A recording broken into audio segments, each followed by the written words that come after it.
Selon l'Association internationale du transport aérien, Ethiopian Airlines se positionne aujourd'hui comme la plus grande compagnie aérienne du continent. Avec près de 6 millions de passagers transportés en 2014, l'entreprise a affiché plus de 49 milliards de birrs, soit près de 2,5 milliards de dollars de recettes pour l'exercice 2014-2015. Au cours des prochaines années, les responsables veulent conquérir d'autres destinations, notamment en Asie, grâce à l'acquisition d'au moins 150 nouveaux appareils.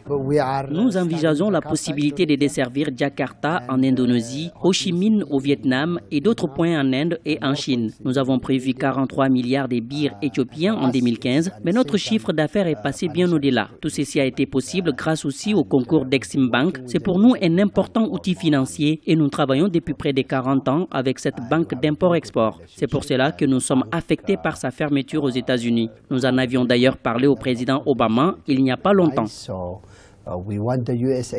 D'ici 2025, Ethiopian Airlines souhaite atteindre les 10 milliards de recettes grâce notamment à ses projets d'extension de la flotte, mais également à d'autres défis comme la formation de ses équipes. Si les performances de l'exercice précédent sont encourageantes, renforçant le leadership de la compagnie, ses responsables restent toutefois convaincus que le marché africain est porteur d'espoir. Il serait important de renforcer la coopération entre les compagnies africaines pour mieux desservir les destinations locales qui intéressent moins les transporteurs occidentaux.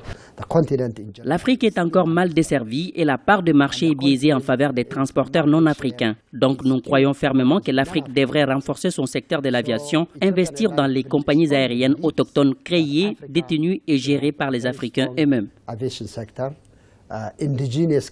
En 1999, un accord avait été signé à Yamoussoukro en Côte d'Ivoire dans le but de créer un cadre propice au développement des services de transport aérien sur le continent. Mais si cette ambition peine à se traduire en réalité, beaucoup restent optimistes. Selon l'Association internationale du transport aérien, d'ici 2020, l'Afrique sera le marché le plus dynamique du secteur.